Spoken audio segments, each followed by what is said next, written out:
stopping for a rest. Really, you can't stop here. For pity's sakes, either go on or go back. Don't expect me to spend the night like a half-drowned rat. We're halfway up a mountain. Better to stop the car than drive it gently over a cliff, isn't it? But it won't help things losing your temper. I've never been in a better temper in my life, Margaret.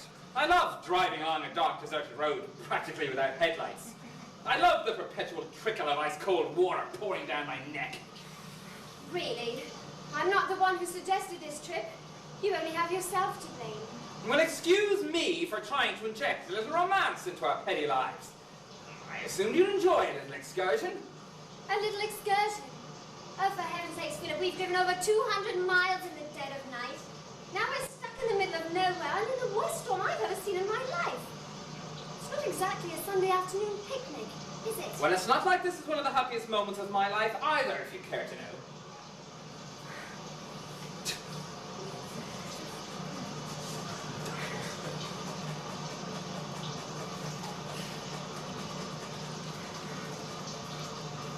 Would you like me to drive for a bit, Poopsie? Oh, bloody hell, that's all we need. Another woman driver on the road. Philip, stop taking your frustration out on me. We both know why we're here. I'm sure I don't know what you mean. Oh, come on. Each week I bring up a certain subject, and as soon as I do, you suddenly have us out hill climbing or horseback riding. Anything to divert attention away from your little problem. I don't want to discuss this, Margaret. You know how sensitive I am about it. Oh, damn it, Philip. Why can't we be adults about this for once? Why can't we talk plainly and frankly and in a mature manner about it? Your little soldier won't stand to attention, will he? I'm not listening, Margaret. Philip, darling, plenty of men. Oh, we've been married for 5 years after all, and, well, I think it's time you went to see a doctor. Oh, a doctor, is it? Why, in no time at all he'll have you, closing the deal. What? You know, docking the barge. Margaret, please, somebody might hear. Oh, for pity's sakes, Philip, look where we are. In the middle of bloody nowhere. Who, pray tell, is likely to hear us now?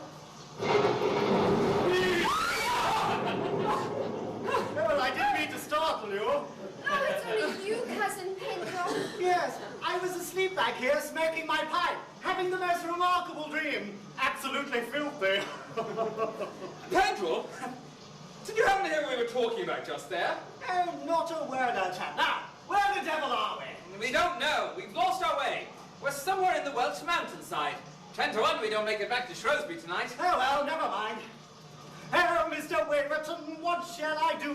We're on our way to Shrewsbury because Philip couldn't say no. Well, taking one thing with another, I'm not particularly sure I want to go to Shrewsbury tonight. As far as that goes, I'm not particularly sure I want to go anywhere. You know, something might happen here, but nothing ever happens in Shrewsbury. Something will definitely happen here if he doesn't shut up. My God, will you look at that weather? Reminds me of my old days in the big one, you know. World War I. Oh, God, no. Alone at the trenches at the front line we were. At our necks in feces and wee-wee. No rest for any of us, what with the exploding shells and sporadic gunfire. And when the guns fell silent, all we had for company were the horrific screams of our fallen comrades in no man's land. Hello, happy days.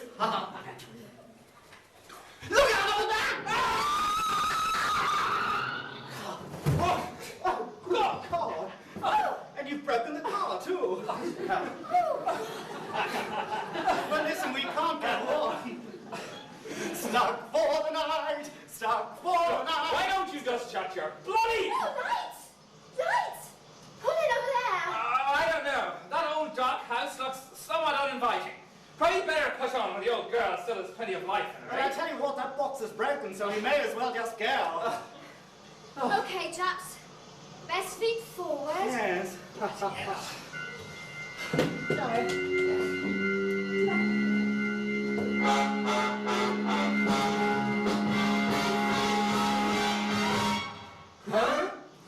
Yes.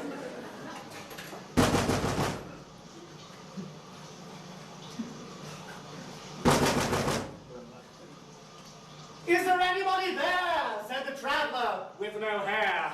Okay, please be quiet. Oh, sorry, Ted, just trying to keep the old pecker up. No pun intended, eh? Not again, louder. Well, I should have thought that was loud enough to wake the dead. Yes, indeed, to wake the dead. What are you talking about? Well, wouldn't it be dramatic? Supposing the people inside were dead, all stretched out with the candles burning quietly about them. How queer would that be, eh? Yes, I'm sure that would be very amusing.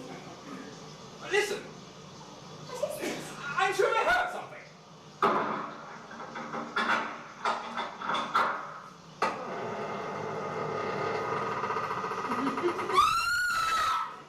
Terribly sorry about that. It's my wife.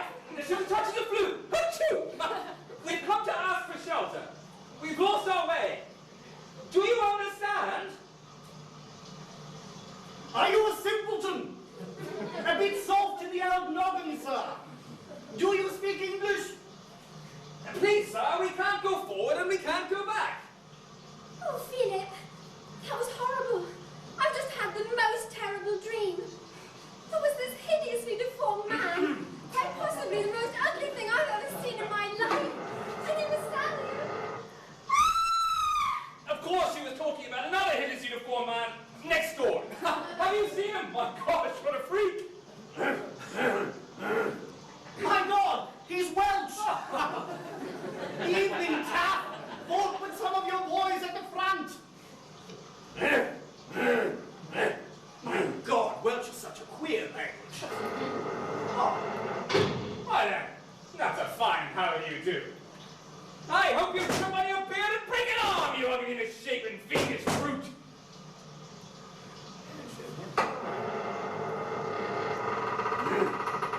He's right behind me, isn't he? Yes, yes. Shall we? Thank you. In we go.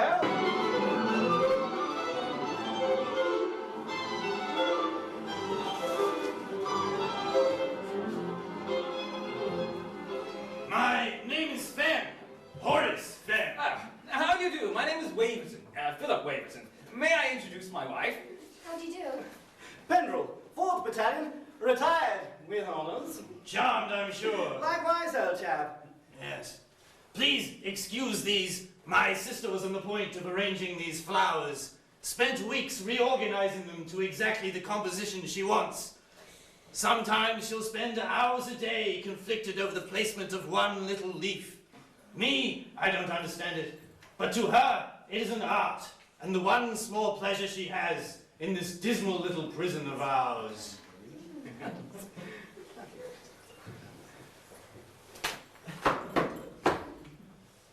Oops. I don't know if your man explained our situation to you.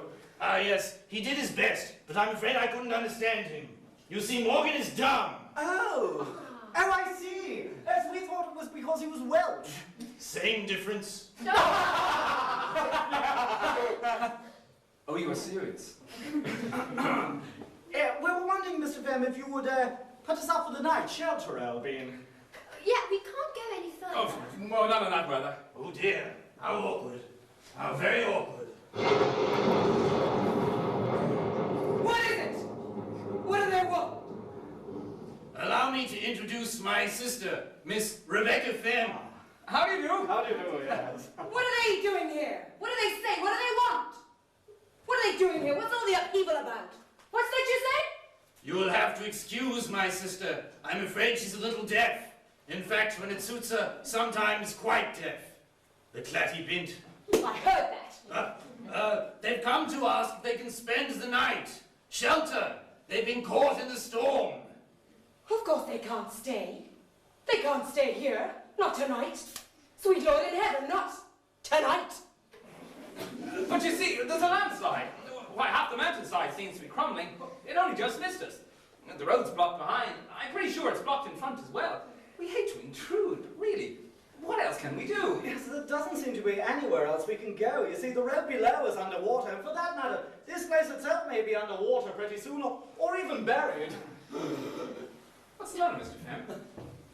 Did you hear what he said? There's been a landslide and floods. The lake has burst its banks. We've got to go, do you hear? We've got to go. You're afraid, Horace. You're afraid, aren't you? You don't believe in God, and yet you're afraid to die. You've seen his anger in the sky, and you've heard him in the night, and you're afraid, afraid, afraid. Where's your mocking now? And you are right to be afraid, because your time will come. But it hasn't come yet. This house is safe. I know it better than you. Remember the night years ago when a house was cut off, and there were floods and a landslide, and when the roads washed away?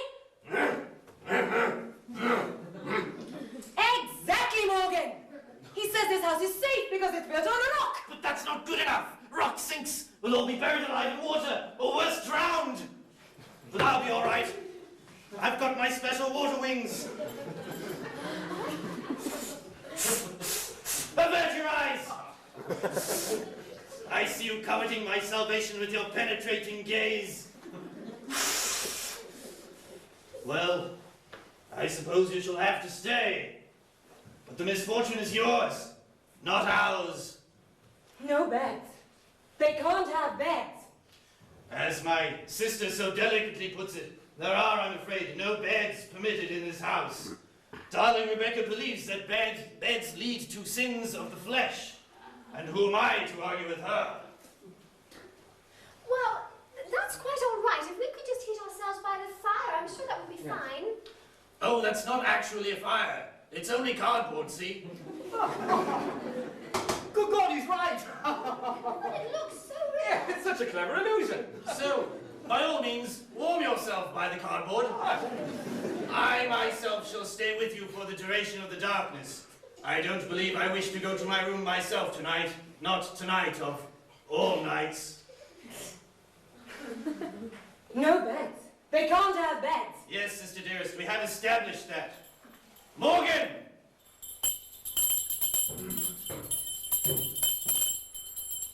Don't you have dinner to prepare? I do hope you will join us. It's all-you-can-eat Tuesday. Oh, that would be delightful. Well, I'm so hungry I could eat a horse. Well, perhaps a Shetland pony. Margaret, what is it? What if they serve potatoes? You know how I feel about potatoes. God's sakes, Margaret, you have to get over this irrational fear. Anyway, I'm sure a household such as this would never serve anything as common as potatoes. Let's face it, we're not Irish, are we? I should say.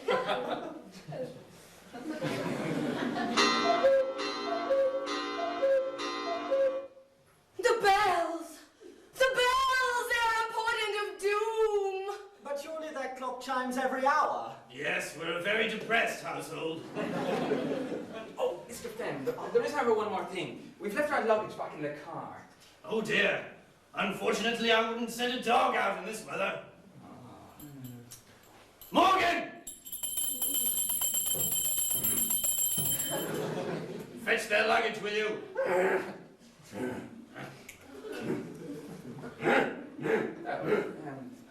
Yes. Won't be long, Margaret.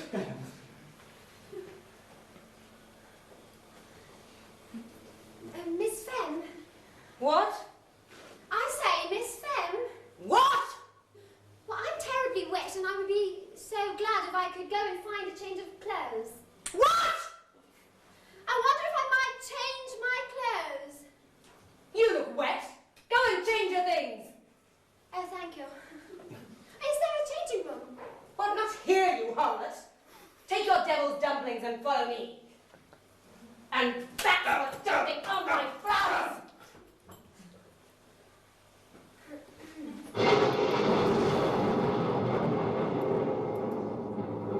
It's a dreadful night. Yes, it's a very old house. Very old. Very kind of you to let us stay. Yes, it's a dreadful night. Yes, I understand. Oh, well, this is a delightful little room. This room belonged to my sister Rachel. Oh, but she was a wicked one. Handsome and wild as a hawk with her slender figure and her pert breasts. All the young men used to follow her about. She with her big eyes and her red lips and her white neck. But that didn't save her. She fell off her horse out riding the grounds. Hurt her spine. I watched it happen from this very window. I heard the snap of her nubile bones. In this very room she lay, month after month. Many's the time I'd sit and listen to her screaming. That's dreadful. Yeah. She used to cry out to me to kill her. I told her to turn to the Lord, but she didn't. She was godless to the last. Right. Well, I'd better change my things now. Yeah, we're all godless here. They used to bring their women here, brazen, lolling creatures in silks and satins. They filled the house with laughter and sin. Laughter and sin. If I ever went down among them, my own father and brothers, they would tell me to go away and pray. They never told Rachel to go away and pray. And how I prayed. I left them with their lustful red and white women. Right, I really need to change now. You're wicked too. Young and handsome, silly and wicked. You think of nothing but your long legs and your white body and how to please your man. You revel in the joys of fleshy love, don't you? I wish. That's fine stuff, but it'll rot. That's finer stuff still, but it'll rot too. In time.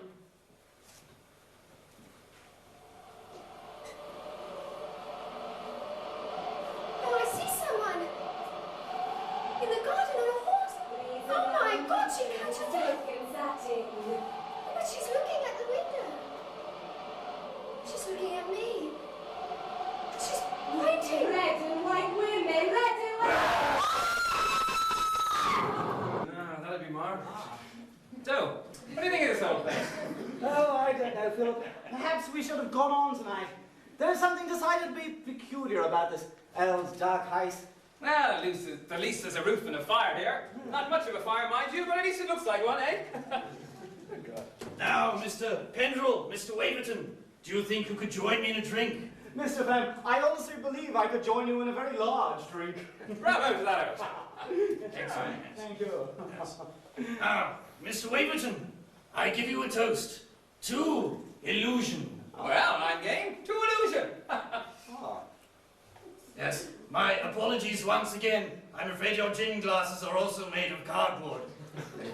I'm afraid we don't get too many guests. Well, I wouldn't mind about that, Mr. Ben. That's quite possibly the finest imaginary gin I've had in hours. Seems to be getting worse. How can you be so calm? Don't you understand? We may be cut off, trapped in this house. I don't wish to alarm you, but the fact is, Morgan is an uncivilized brute, drinks heavily. A night like this, once he's drunk, I don't quite know what he might do to us. Any chance of a refill, old man? Oh,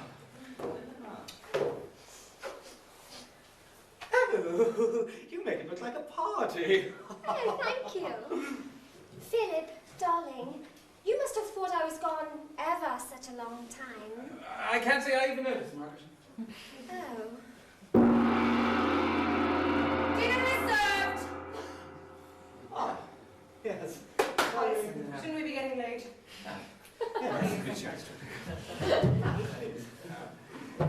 Thank you. Thank you. Now, some bread. Horace, we aren't all heathens. Sorry, I had forgotten my sister's strange tribal habits. She believes the food will appear less stale once she has bestowed a blessing upon it. Horace Fem, if I can't hear, I can see. You're blaspheming. On the contrary, dear Rebecca, I was merely telling our guests that you're about to thank your gods for their bounty. That'll do. Enough of your mocking, lying tongue. To thank them for having created Rebecca Fem, and Roderick Fem, and Saul. Stop!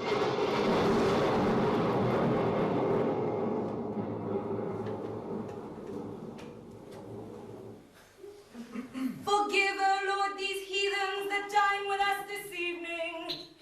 And I shall hope that in the next life you shall see which one of us has been true to your teachings, and which of us are bold and iniquitous and deserve all the wrath that hell can bestow.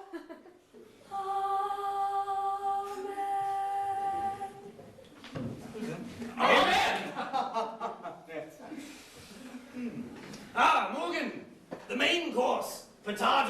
green. Potatoes? Oh, terribly sorry about this. My wife has this phobia about potatoes, you see. Ever since she was bitten by one as a child. You wouldn't have a nice slice of roast beef, would you? That usually revives her. I should say. I'm afraid my sister does not allow animal flesh in this house.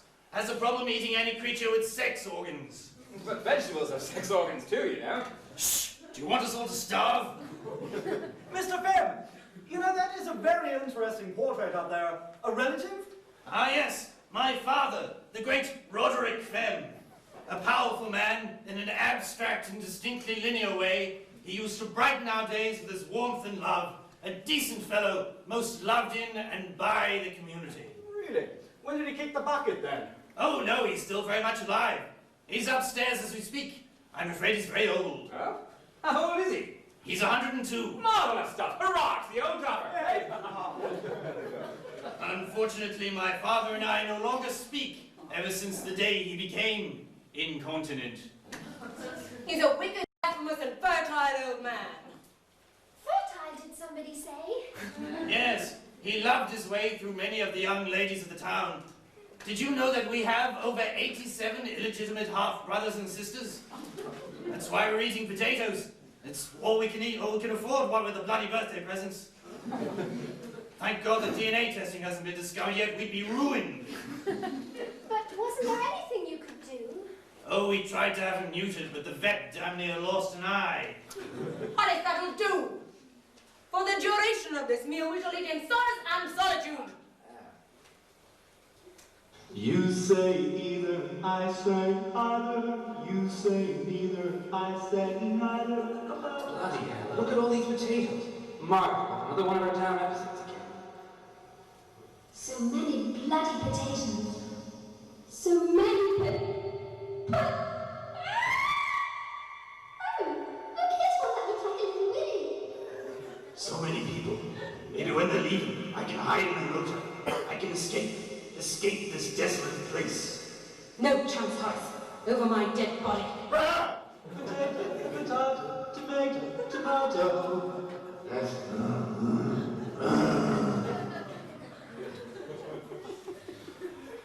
Philip, Look, it's only a harmless potato. The potato was our friend, I tell you.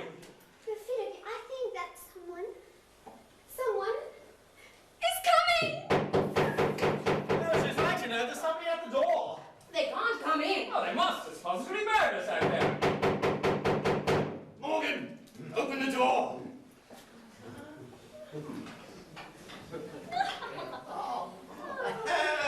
Hello. Never thought you were going to open the belly door. Couldn't understand a belly thing your man said. Yes, I'm afraid Morgan is dumb. Really? He thought it was because he was Welsh. Same difference. Oh, you're serious, eh? Their red one nearly swept away. And then a bally tree falls in the bloody garden. Nearly bally kills us. Anyway, as we used to say in India, the tip of the tiger's tail is, well, there are a couple of drowned rats looking for a nice warm hole. So, who's the grand poobah here then? My sister, Miss Fem. How do you do? My name is Porterhouse, Sir William Porterhouse, and this is a young friend of mine, Miss Juicy Knickknocks. Nice to meet you. Lovely weather for ducks, eh? How dare you? This is a Christian household. Rebecca, she said ducks. Allow me to introduce you. This is Mrs. Waverton, How do you do? Penderel, Sir William, Miss Knickknocks, enchanté. and Mr. Waverton. Yeah, an honour, sir. You know, Sir William Porterhouse, your enormous wealth and considerable girth are known to me. Indeed. Mr. Fem, I regret to say that in our haste we have left our luggage in the car. Really? Oh, what a sick and evil fellow indeed I would be to send someone out in this weather, not once, but twice. Morgan! Fetch their luggage, will you? None of your lip. I've never seen rain like this in all my born natural. Except for monsoon season back in the Punjab. lasted 3 days. Used to come down like God's own dirty bathwater. And then the little Indian ones, they'd wring out their turbans on the cricket crease. Oh, we used to whip them raw for that, I can tell you. But they never got the idea. Different shaped brains, you see. Have we interrupted your party? Oh, not at all, Miss Nichols. Plenty of potatoes around, please. Yeah, thank you very much. Yes, there's nothing like a potato when a man is hungry. Does wonders in getting the phallic pistons going, you know. Oh, Philip, do you think they'll be... Shut up, Margaret. Morgan, you linger a moment too long over Margaret. She eyes you nervously. I think it's time we went to the kitchen, where I shall whip you to within an inch of your life. I must object. That's monstrous. Oh, please, he loves it. Lucky Welsh bastard. Mr. Pendrell, I see by your moustache that you have been in the war. Correct, Sir William. War generation. Slightly spoiled by the confrontation, you could say. A study in the bittersweet. Here we go again. Down to the trenches at the front line we were. Myself, Jack, sang Petey. Petey was this young cat, no more than 14 or 15, I dare say.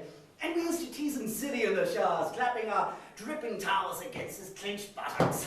Anyway, I remember I told Petey it'd be just the thing to arrange a Christmas football match with the Jerrys. Naturally, he wanted to be the one to arrange the truce. So we sent him over the top with a little white towel and a football. How we laughed, what a joke. You see, it wasn't really Christmas at all. It was only September the 22nd. Petey bought it that day. Cut in two by German artillery. Couldn't take a blighty prank, the German bastards. Poor Petey. Absolutely wonderful, wonderful story. Have you ever seen rain like this? Yes. Imagine how Noah must have felt. He must have looked out of his window and said, "It cost me an arm and a leg, but thank Jesus I bought the boat." I should say this rain could last well into tomorrow. How very reassuring. I don't know if I agree with you, Sir William. At best, you only make guesses. Oh, if you were a woman, you wouldn't talk about only guesses. Ah, yes, Margaret's famous feminine intuition. But how's it ever picked us a derby winner? No, but it tells me I'm quite good at backing losers. Oh, that's got to hurt. Miss Nichols, what does your intuition tell you about me? Well, it sounds silly, but I don't think you quite fit in, you know, with the times like. You mean he's not like me? Only interested in factories, cheap advertising and money grabbing? No, I only meant his stylish pencil-eye moustache and funny smoky pipe. Well, they make Mr. Pendrell a kind of fish without, what's it? Bicycle, yes. Oh, yes. Much nicer than your big silly mutton chops. You should be flattered, Mr. Pendrell. No, I'm actually not flattered, Sir William. Look, it seems to me that Sir William here would put a tremendous amount of money into making only a few pounds. I just don't think it's worth it. Oh, that's a very, very fine speech of yours, sir. But I know as well as everybody else here that you're really only getting at me. You fought in the war, man. Where is your spunk? I'm honestly not getting at you at all. I admire you. Yeah, you don't admire me. It's this way. I'm a young officer in the Punjab, captain of the Bengal Lancers. Married to a young girl, pretty as Dulux paint. The only thing in the world I care about. Well, apart from giving chick to the fuzzy wuzzies. Anyway, she dies. Yes. Oh, well, it's like this. Major battle. We creamed the lot of them. Caught them bathing in the Ganges with their pants down. Oh, HQ throw a party. Red letter day for us, I can tell you. There's me and all my finery, and Abigail had a new silk frock for the occasion. Cost me a bally packet too, I can tell you. Anyway, it seems Abigail didn't go too well at the party with the other officers' wives. They thought the silk dress was a little above her station. Well, Abigail gets it into her pretty little head that somehow she's holding me back. Yes? Well, you may not believe me, me, but I know that's what killed her. And when I left India and became head of Barings Bank, I swore I'd smash those fellows. And their wives who wouldn't give my Abigail a kind word. And I have smashed them. At least most of them. But what Miss Knickknocks here has to be so superior about, I don't know. It's not even your real name, is it, Miss Knickknocks? So why don't you tell these good people what your real name is? My real name is Cotton. You see? Cotton. Not silk. Cotton. And a very nice name it is too, my dear. Nah, too good for a little tart like her. I'm okay, you. I'm beginning to find you rather offensive. Oh, that's all right, Mr. Pendrell. I can take care of myself. At least if I can't buy now, I never will be able to. I wasn't trying to put anything across you, Bill. I'm not a total idiot. These people here know a chorus girl when they see one. And, well, if I were better at doing my job, I probably wouldn't be weekending with you. Morgan's in the kitchen, peeling potatoes for breakfast. What? No cornflakes? Look, I just had a rather splendid idea. Well, there's quite a few of us here now, so why don't we relieve the tension with a game of charades? Might just be the ticket. Oh, yes, Philip, charades would be a splendid idea. Oh, I do love charades. I'm in showbiz, see? How wonderful. Well, I shan't be playing. Charades corrupts the minds of our youth, promoting promiscuity and violence. Where would Christ have been if he had spent all his time playing charades instead of spreading the good word? Alive at 34? Blasphemous heathen! Play at your own peril. But remember, your very souls are at risk. Righto. Well, I propose we have two teams. Team A, Margaret, Philip, Sir William, Miss Knickknocks. Team B, myself, Mr. Fem, and Morgan. I hate to monkey with your system, old chap, but isn't Morgan dumb? Well, normally in parlour games that would be somewhat of a handicap, yes, but given that we propose to play charades, a game in which verbal communication during play is frowned upon. I take your point, old boy. Mr. Fram, you should start. Ah, excellent.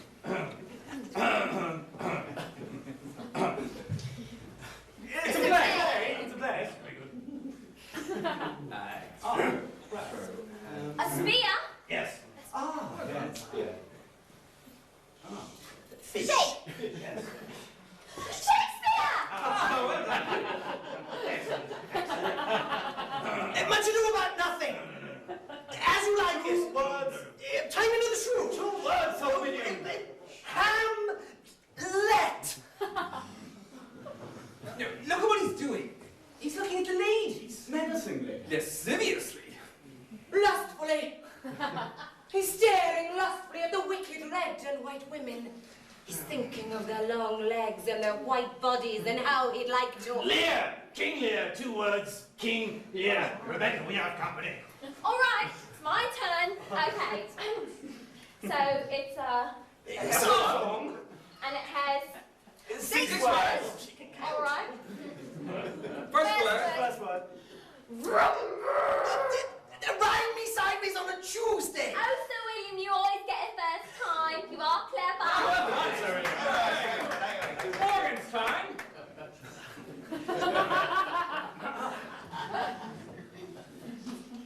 It's a play. Play.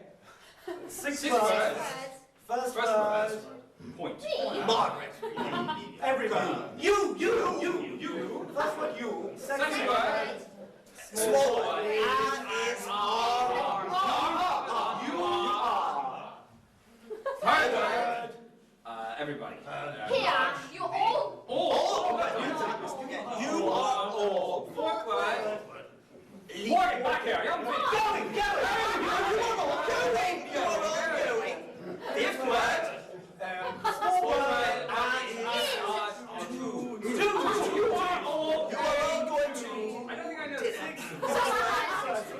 Sounds like we. Sad. You are all going to sheep. We're all going to sleep.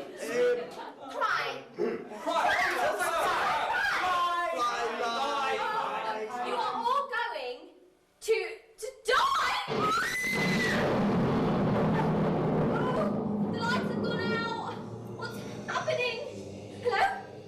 Where is you all? Hello? Oh, stop it, you're scaring me. Please, stop it, please.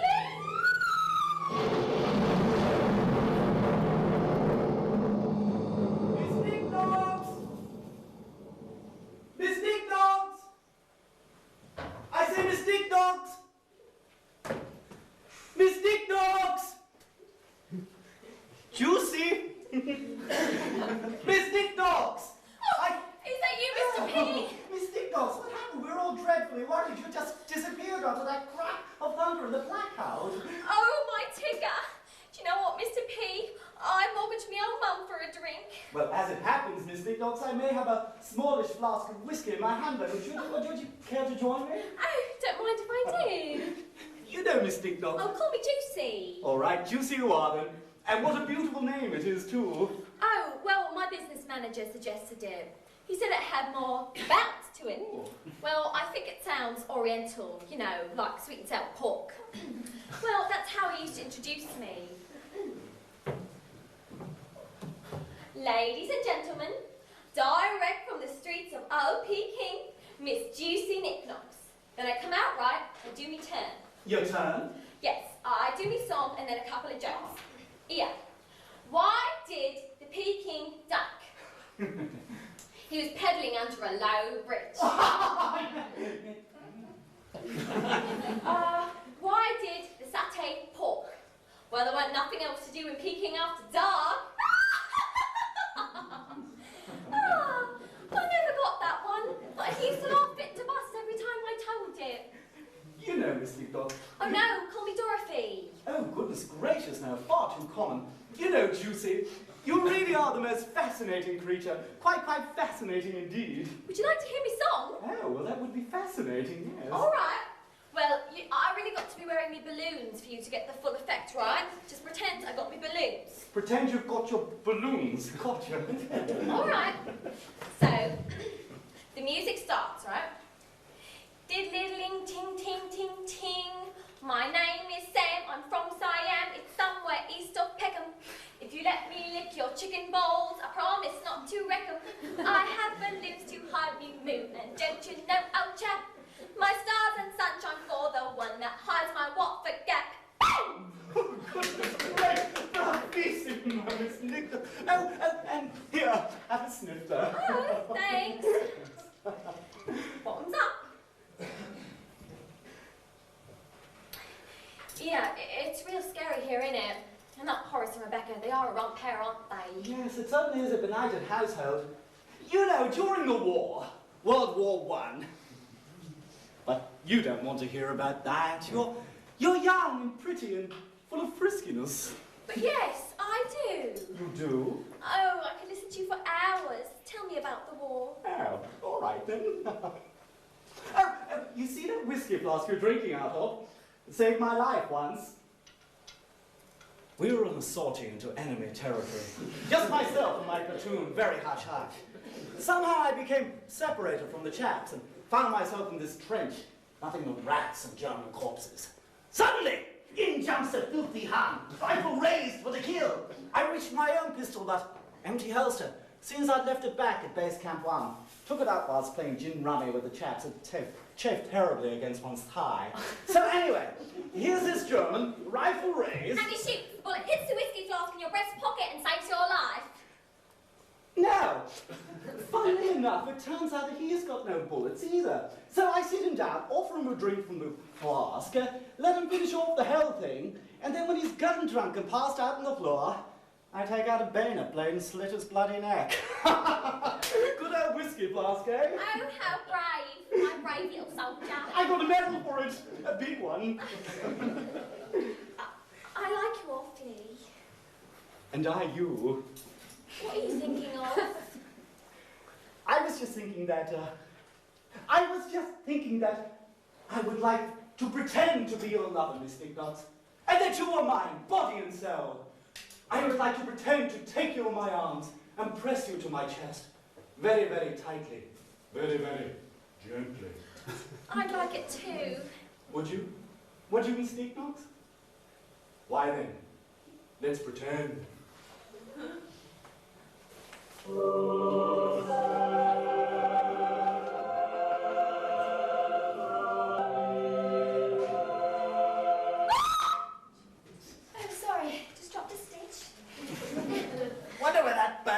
could have gotten to.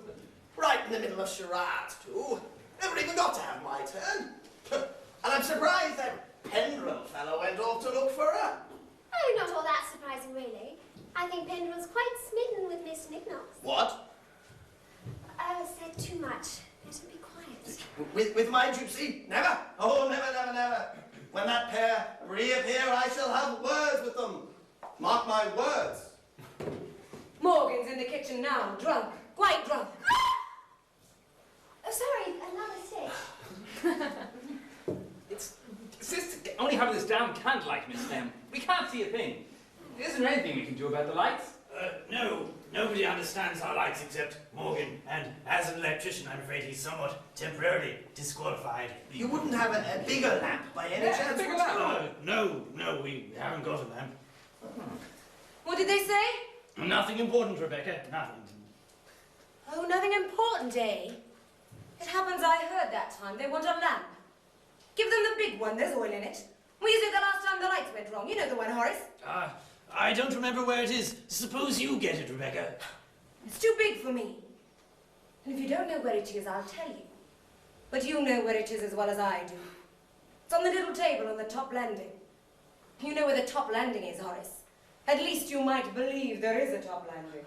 Oh, but you do believe in so little. It's up there, Horace. Up there! Next to the roof! You know where the roof is, Horace? Next to the stars!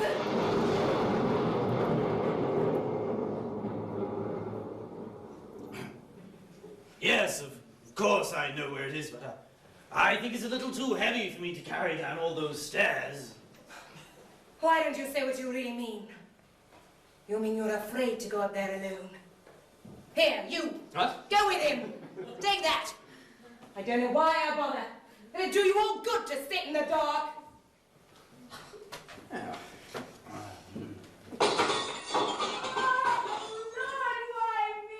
Why me? We'd better go up then, hadn't we? Yes, I suppose we had. I'm sure you won't be too long. Don't worry. I'm sure that Mrs. Waverton here will make sure I don't get nervy. You'd better lead the way, Mr. Fem.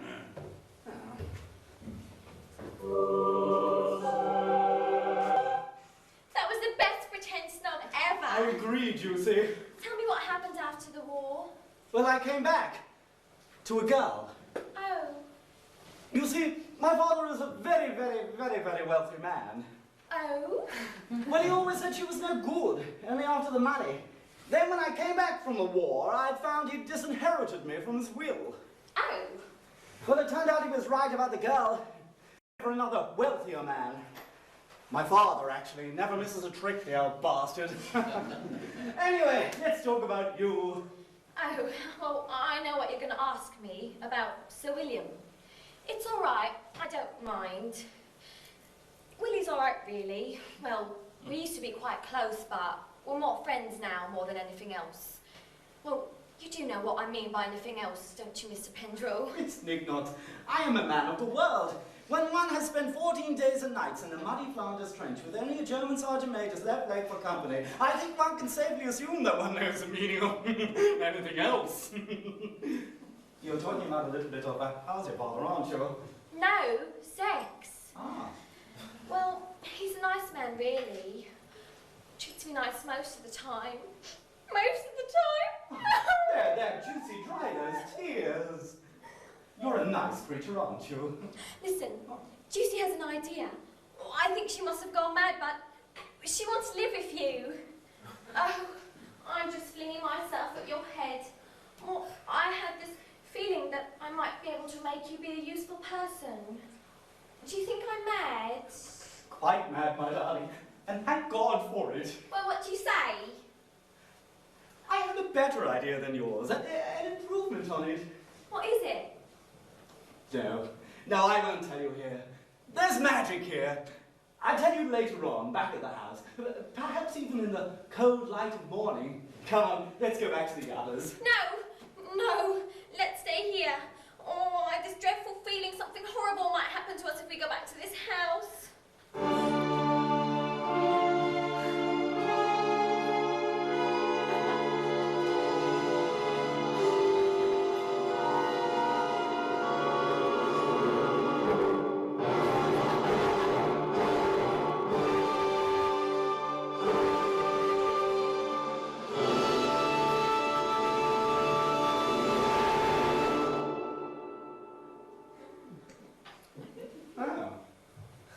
a bit of an anticlimax, wasn't it?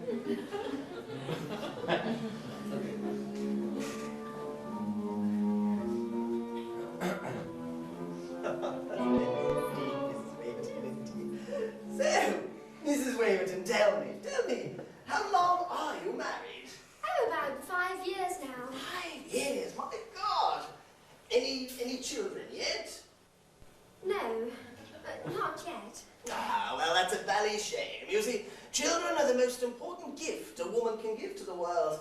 And besides, breasts like those would keep any child happy. Oh, Sir William, I would give anything to have a child.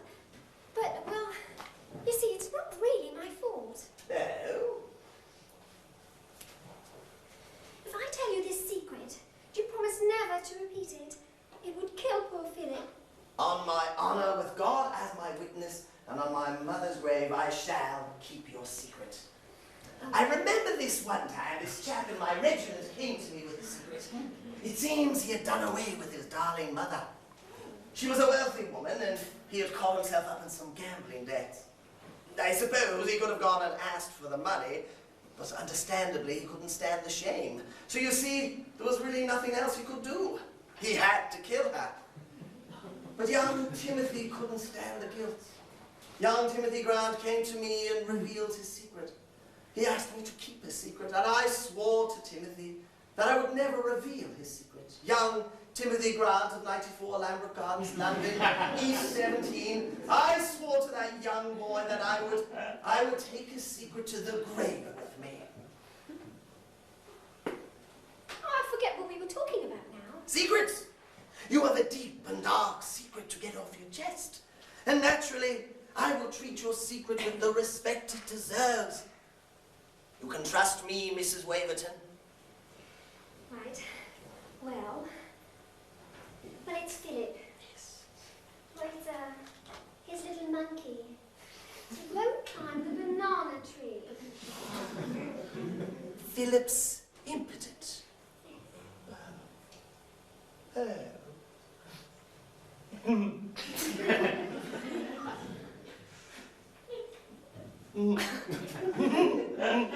Philip's impotent.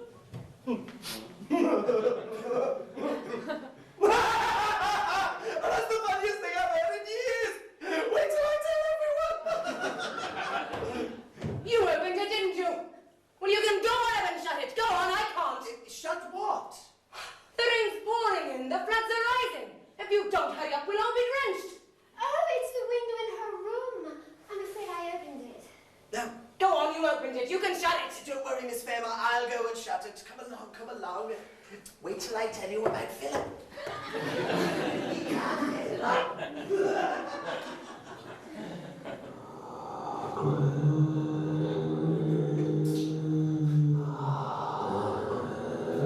Miss Webb? Sir William? Hello?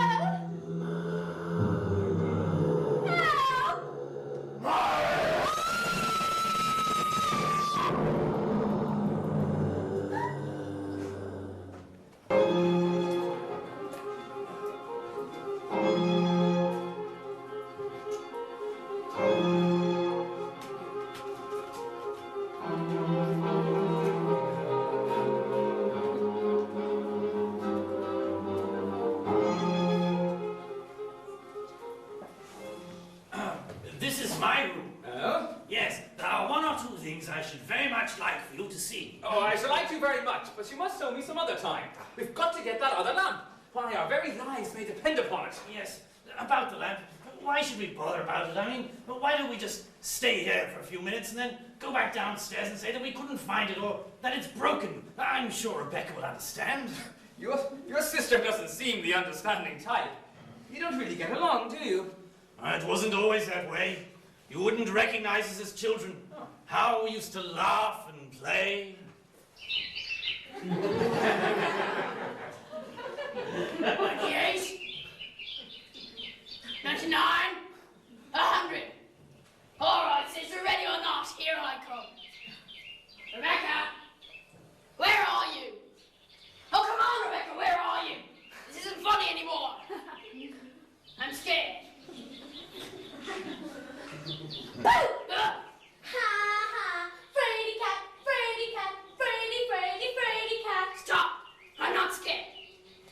not scared. Aren't you? You're really not scared. Well then, darling brother, you won't be scared of this flower. But just childish japes and such delightful children. Things all changed that one fateful day. It was the day I discovered I suffered the self-same curse that has affected every member of every generation of the Femme family. A benighted affliction. The curse that dare not speak its name. Hey, you really done it now, Rebecca. You've given me hay fever. Oh, sorry, Horace. I didn't nose you had it. Sorry, didn't sneeze. You there? Streaming eyes. Runny nose. Tickling cough. No, Rebecca, no. Sneeze, sinner, sneeze. Repent, repent. Ah! So now do you see? Do you see why we can't go upstairs for the lamp? What are you talking about, man? There was nothing about a lamp in that story. All right, but why should we bother about it if we don't want to? But we said we'd go and get it, so why shouldn't we get it? But why should we if we don't want to? You know, I really think we should just go and get it. I really, really don't want to. Oh, God, this could go on all night. Did you hear something? I did hear something. What was it? It was probably Morgan. He makes a ferocious racket when he's drunk, you know. He's probably making a disturbance downstairs in the kitchen. What are you talking about, man? That noise came from upstairs. Anyway, what about this other lamp? Have a potato. Enough about diversity tactics. Where's the lamp? Yes, I wonder if you'd excuse me from coming with you for the lamp. You see, I'm not very strong and, well, there are rather a lot of stairs. I should have told you before, but the vanity of age, you see. I never have been the same since I turned 18. You'll find the lamp on the little table at the end of the landing, 2 floors above. I suppose it's not too heavy for me to carry. Oh, no, it's quite light, really.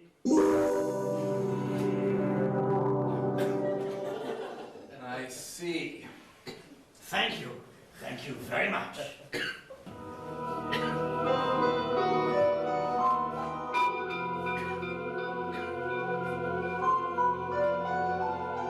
Where the hell is that music coming from? That's better.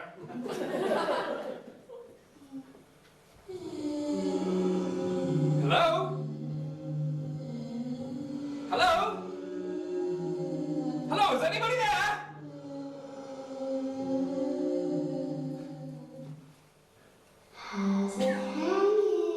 Oh, for God's sake, it's a medical condition. Is that you, Margaret? No. Oh.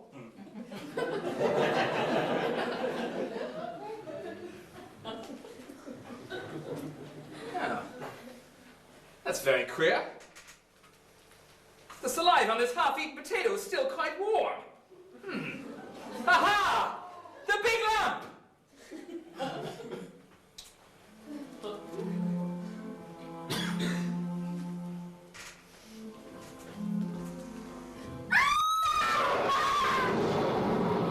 Hey, Pat, do you hear? My father's a lawyer. He'll sue you to death. Stay away, you fiend! You revolting, repulsive, destitute!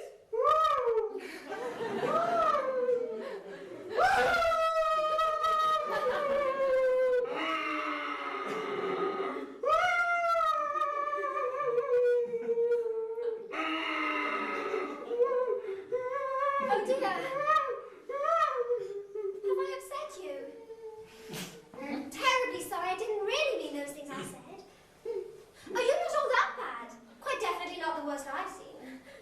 You know, in modern society, most women would love a man with such impressive scars.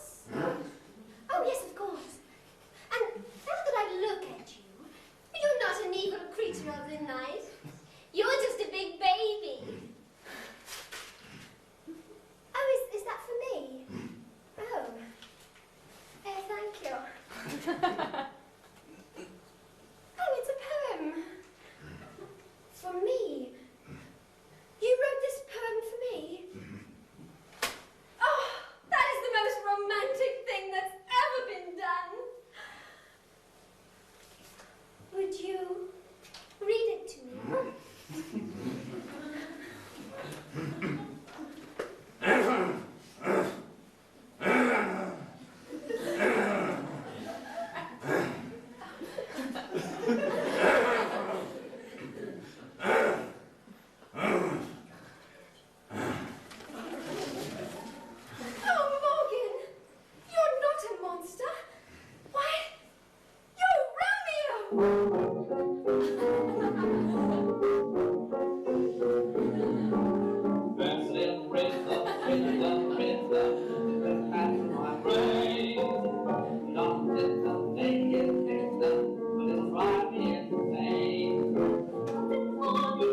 I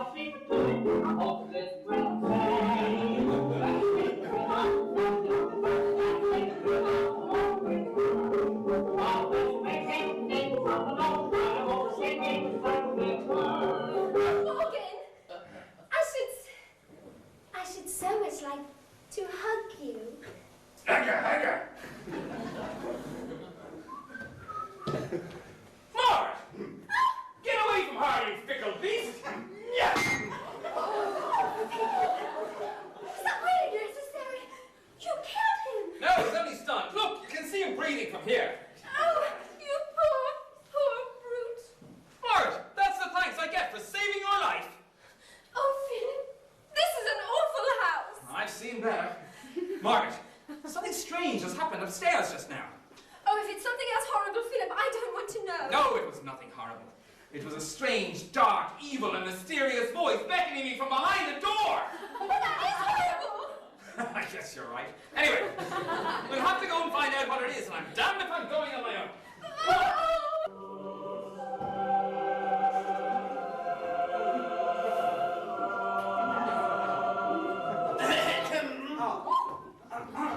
So, what's going on here then? She, got her feet wet. Oh, she got her feet wet, did Yes, she got her feet wet and, we were just drying them. With my bra. And what happened to the others? Oh, I don't know any more than you. Mr. Waverton went upstairs with that Mr. Fenn creature. Strange man. Think he might have been a Conchi. I've been here, waiting. So, you got your feet wet, did you? Yes, Bill, and that wasn't all either. Yeah, I don't want to know any more of the sordid details. Well, I don't quite know how you take this, but well, I had to get it off my chest. I thought you already had. I've fallen in love, Bill. With him? Yes, with him. What damn fool! Maybe I am. I was talking to him. Now look here! Have you got any money? Well, not a penny, old chap. But what with my war pension and Juicy's career, we should manage a meager living. But at least we'll be happy. Juicy. What can this fop offer you that I can't? A child. You see, I'm pregnant with his baby. What? Yes, pregnant. Look, darling, I don't mean to spoil this, but doesn't becoming pregnant involve a little bit of,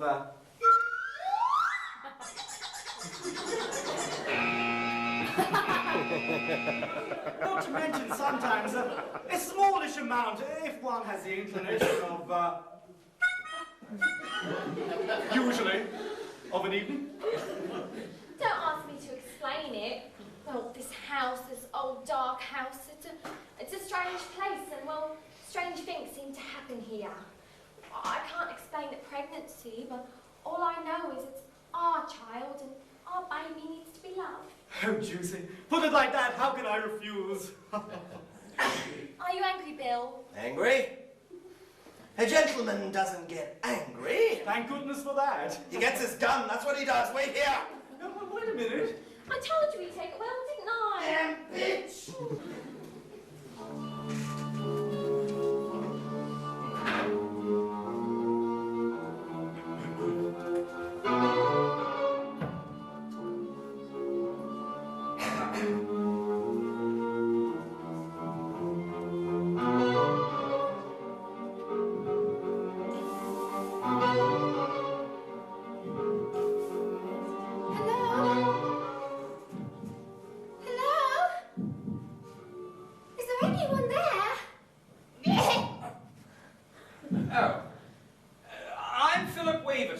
That's my wife. Are you Sir Roderick Fenn? I am. I'm an old man. What did they tell you about me? Why, they told us you were incontinent. Damn them! Damn them all! Every time that pretty lady comes to call, they bellow,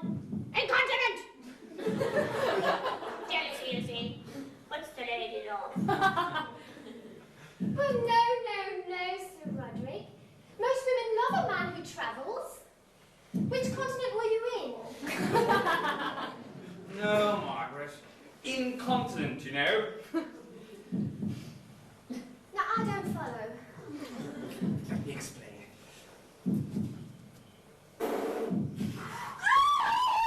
I touched his hand. Come with us. I must warn you. Warn us. Oh, about Morgan. No, not about Morgan. About my eldest daughter.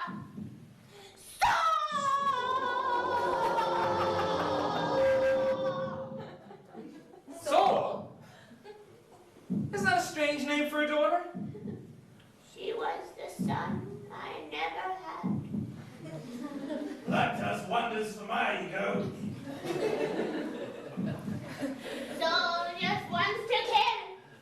Kill us all! Poor Saul. Oh, but isn't she safely locked in? Yes, but if Morgan is bad, he might let her out. Oh, my time is drawing near. I can't feel my legs. Mrs. Waverton, you rub them for me. It will get the circulation flowing. Why, certainly, Sir Roderick. Oh, yes. That's it. Now perfect, Mrs. Waverton. Oh, yes. That's it. Oh, I feel alive. I feel... Oh! He's dead! Dear Lord, this man has no pulse. Oh, that cannot be! See, Margaret? See what your interfering has done? Rubbing this man's legs. Why, he couldn't take the pleasure. This man is dead, Margaret, and it's all your fault. Oh, I'm sorry, Margaret. I'm not here to pick up the pieces this time. I'm sure the police won't look very kindly on this. Philip, how could you say such a thing? Don't you love me anymore? My darling wife. Isn't it obvious? Of course I don't love you anymore. Furthermore, well, I don't think I ever did. Why else would I have such difficulty erecting the flag? Philip, this can't be you talking. It's this house. It's put a kind of madness into your head. My mind has never been clearer. If and when we get back to Shrewsbury, I shall be filing for a divorce. Oh, Philip, how could you do such a thing? Have I not been a good and somewhat faithful wife? It's all your constant nagging, Margaret. Take out the rubbish. Feed the cat. Make love to me, big boy. It's always something with you. And then there is this matter of your damn cousin Pendrell. What with his constant off-tune singing and bloody endless war stories. What do you mean, my cousin Pendrell? He's your cousin. What are you talking about, woman? I don't have any cousins. He's your cousin and you damn well know it. But when he turned up on our doorstep 3 years ago and introduced himself as Cousin Pendrell, I always assumed he was one of yours. I always assumed that he was one of yours. Whose cousin is he?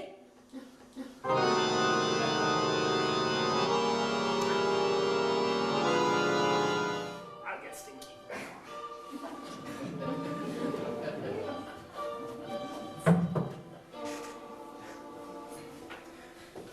Look, Sir William, I just wanted to clear the air. Oh, don't worry. I shall be clearing the air in a minute. Look, Bill, I love her. It's as simple as that. You just have to look at her, sitting there, oblivious to the world. What a glorious creature. She hasn't told you everything, you know. She hasn't. Why not? Because she doesn't know everything herself. Can you keep a secret, Bill? Yes. We are going to be married. Oh, you are you? Yes, if she'll have me, that is. I'm going to ask her tomorrow, in the cold light of morning. Will you come to the wedding? I think you're quite deaf in the head. Soft in the noggin, son. Do you? No. No. I think it's probably the best day's work you've ever done in your life. You know, you are a god, Bill. You said you could call me Bill. Well, you just try and stop me, old chap. I've had men killed for less. Then it's settled. You shall be my best man, Billy boy. Come on, old man, it's going to be the bash of the century. I'm going to get Bruce Bongo with his big brass band. They have a drum down.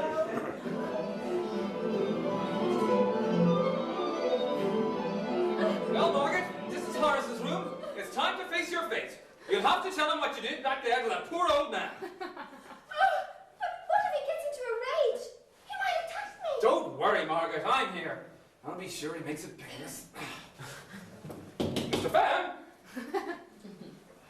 Mr. Pham, I'm afraid Margaret here has some bad news about your father. Oh, I'm sure that can wait. Listen, Morgan's gone upstairs. I heard him. He's gone to let Saul out. Do me a favor like a good chap. Sure. Wait for her downstairs and kill her. Thanks awfully.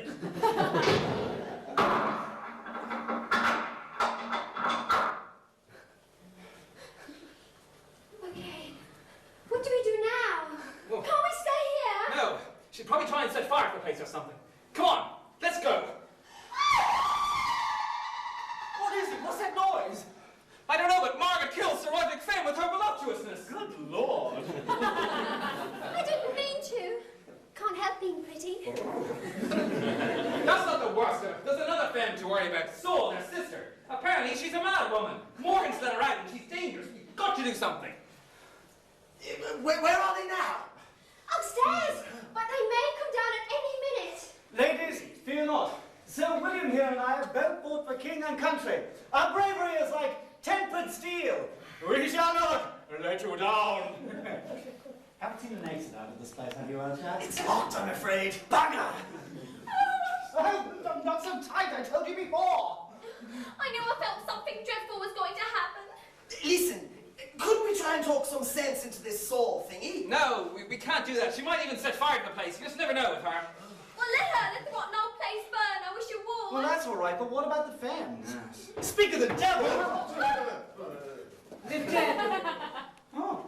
the imps of Satan are gathering in the storm clouds, gathering to smite the lazy, the unworthy, the sick of mind and body, and those that never answered my personal ads, gathering to drag them down, down, down into the underworld where fire and flame shall consume them for all Let's get time. your sisters out of her room. What? Saul? Ah! Get back, you fickle boy!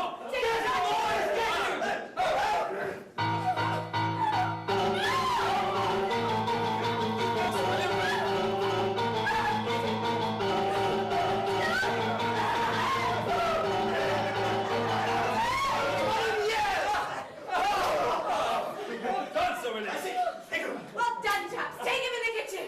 Okay. And watch out for Saul! Remember, she's a maniac! A maniac on the floor! Now listen, there's going to be trouble. I know, ladies, it may be time to take refuge. Discretion being the better part of valor and all that. You know, I'll miss you both, but anyway, let me know what gets on, okay? See you. Well, I never. Cousin Pendrell, don't you think that our place as ladies should be in the cupboard? Well, I've always thought that the ladies' place should be in the kitchen. Yes, but Morgan's in the kitchen. Exactly. Toodle pip. And for heaven's sakes, Pendrell, get out of there. What about the old World War I spirit? Expired, perspired, retard. Look, I'm only brave when I have a large amount of whiskey inside me. I get copious. What the heck? Let me go! Someone's coming! See you later, my big, brave hero. Oh. Oh, I love you so. Be careful, my darling Pedro.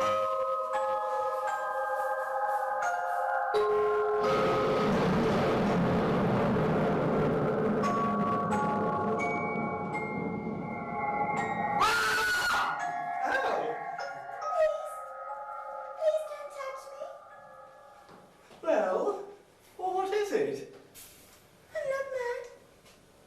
I swear before heaven I'm not mad. It's just that they've locked me up here. They're all wicked. Well, why should they lock you up? I know something about them. Years ago they killed our sister Rachel. But I wouldn't tell. I swore I'd never tell. And they kept you locked up here all the time just for that? Yes. And Morgan. I swear he's the devil. He beats me. Does he? Yes. But don't leave me. Stay with me. Well, door is locked. Miss Fem must have locked it. That's good. Then you can't leave me. Ah, yes. Look, I've got to get out of this house. I've got to get through to the kitchen to help the others with Morgan there. Isn't there any way of getting through? No. No way. There must be some way of getting out of this damn awful... Stop! I want to tell you a story. Oh, Who's in there? nobody. It's probably just full of pots and pans expanding from the heat. Probably. Friends of yours, I'll wager. No, it's probably just full of potatoes. I mean cabbages, Margaret. Listen, won't you tell me that story? I should so love to hear it. Why, yes. Are you interested in flame? Well, I suppose I am rather, yes. I know a lot of things about flame. Really? I know things about flame that nobody else in the world knows. Ah. And you'd like to hear it, would you? Well, I wish you would tell me at some length. Well, first of all, I've learned that flames are only knives. They're sharp, my friend. Sharp and cold as snow. They burn like ice. Really? Really, well, that is very fascinating. So they're like flames, are they? Well, do go on. Do tell me what else you found out. Oh, a lot of things, my friend. Sit down! So,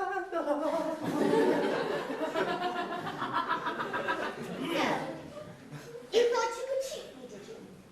You thought you could leave me here and I wouldn't notice? Well, my friend, I am clever also. That is why we understand one another. That is why you understood so quickly that I wanted to kill you!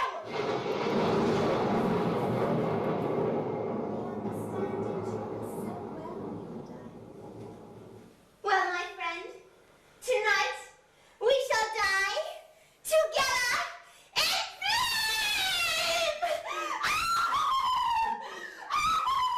Yes, my friend, this house will burn to the ground! Burn to the ground!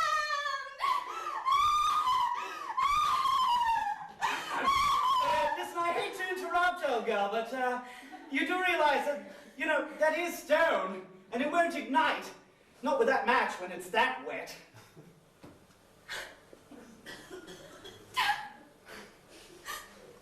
Clan is spoiled again. Such a failure. Oh, look, I'm sure you're not a complete failure. So the house won't burn down. I say sod it all to hell. I mean, there's plenty of other things you could do. Plenty of other items of destruction you could use. I mean, just look around you. All you need is one big dash of resourcefulness. I remember, back in the big one, World War I, I was captain of the proudest ship in the whole fleet, the HMS Performing Fellatio. Stop your bloody monologues! It's my turn! I do apologize, the force of habit. Look, Saul, from the beginning, I liked you. And I hoped you liked me. My friend, I love you. Oh, now, steady on. Did you know that my name is Saul? And Saul loved David. Oh, well, I want to make it perfectly clear that threesomes are definitely out of the question. Oh, but Saul was afraid of David, because the Lord was with him and was departed from Saul. And it came to pass on the morrow that the evil spirit came upon Saul, and he prophesied in the midst of the house. And David played on the harp with his hand. And there was a javelin in Saul's hand, and Saul cast the javelin. And he said, I will smite David even to the wall with it. And David curved his back like the back of a gazelle in the field. And the javelin flew over his head twice! Twice, my friend! But the third time,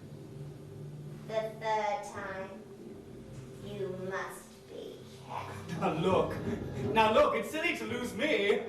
If you lose me, you lose your only friend here. If you... Morgan, he's got you! It's Morgan! No! Charles Cardboard Poker! Now feel the delicious taste of my fiery spear! Ah! Ah! You're a mad woman, Saul!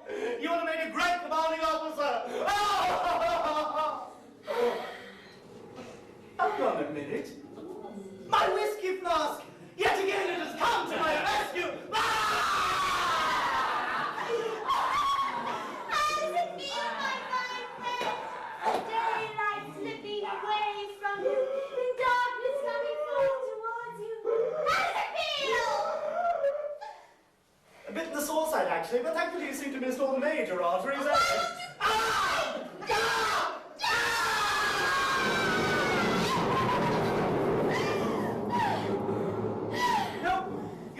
Very good at this, are you? I mean, you stabbed me, what, 4 or 5 times and I'm still not dead. Oh, that's it! How's the fun? Business of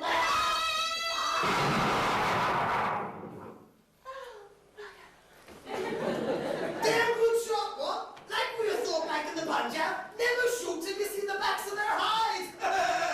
Good shot, old man. Right home. Feeling a little woozy.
Now hush, little baby, don't you cry. One of these mornings, you're gonna rise up singing. Miss Dick Dox, could I trouble you for some rough shag? Oh, Mr. P! Shag tobacco for my pipe. Oh, Mr. Pendle, you are alive! Yes, yes. Oh, easy, girl. My old noggin took a right royal battering there. Yes. Mr. Pendle, didn't you say you had something to ask me in the cold light of morning? Why, Miss Dick Dox? Yes. Yes, I did. Well, what is it? What? What is it you wanted to ask Hear me? that? Why, Miss Dick Dox, it's just this. Yes? Miss Dick Dox. Yes? And then the Brigadier General says, why, Porterhouse, that's not a tiger you shot. It's Devinder, the Indian chef, Walla. And I looked, and so it was. Got him right between the eyes. Never spoke to the chap, but by God, did we miss his curries. The godless Hindu heathen. Well, he certainly filled him with the Holy Spirit. Miss M, I must take you back to Castle Porterhouse and show you my officer's mess. Mr. Bindrel, still alive then, are we? Quite so, sir, quite so. It's the cold light of morning. I'm waiting. Ah, yes. Oh. I'm glad to see you better, Cousin Pendle. Oh, no, it's quite all right. You see, I went to comfort Morgan. But he was so terribly upset over poor Saul and, well, one thing led to another. Well, there you are.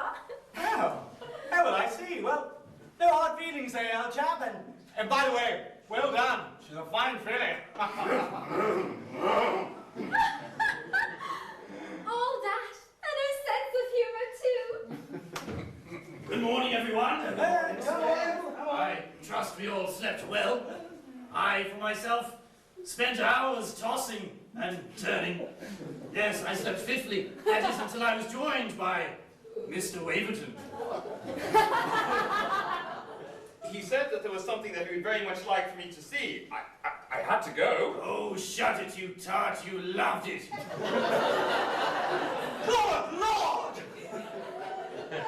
Sir William Porterhouse and Rebecca Pham married and retired to the Punjab region of India, where they now run Happy Days Farm, a correctional institution for wayward and godless young Indian boys.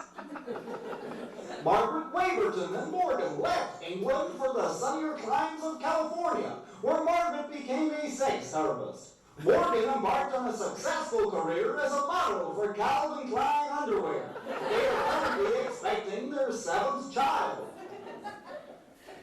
Horace Pham and Philip moved to London's fashionable Soho district, where they opened an interior design consultancy. They specialize in renovating old, dark houses. And as for Cousin Penderell and Juicy, Miss Dick Knox! Oh, finally! Miss Dick Knox! Will you marry me? Oh, yes, yes, 1,000 times yes! Ah!